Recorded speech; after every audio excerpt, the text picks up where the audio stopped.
I'm going to demonstrate how you can create a remote I/O rack in EPLAN. So I'm going to export this configuration from IAB to Automation ML format. We can then import that into EPLAN.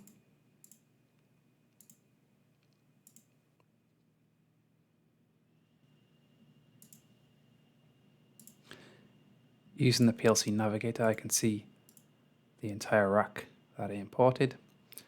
I'm then going to go and move this rack into my cabinet.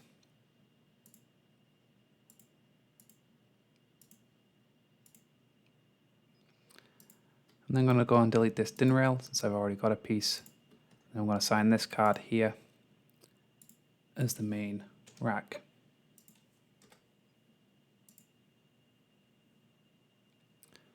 I'm then going to filter and assign some accessories here.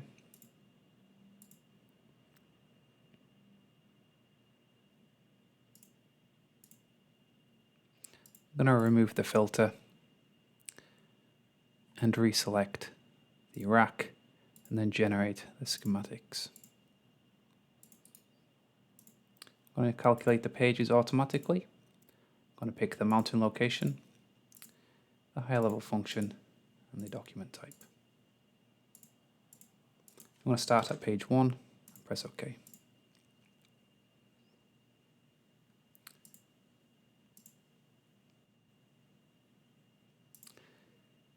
EPLAN will then generate all my schematic drawings.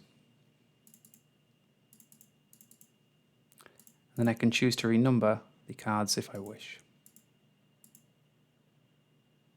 I'm going to use identifier and counter for this.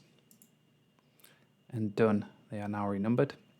I can then go back into my 3D environment and then place all my I/O cards onto the DIN rail. If I need to change the view, I can do so also.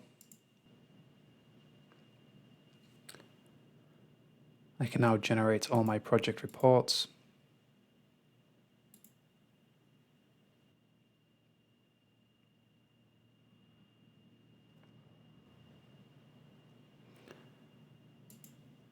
And I can see now I've got the parts list for my cabinet.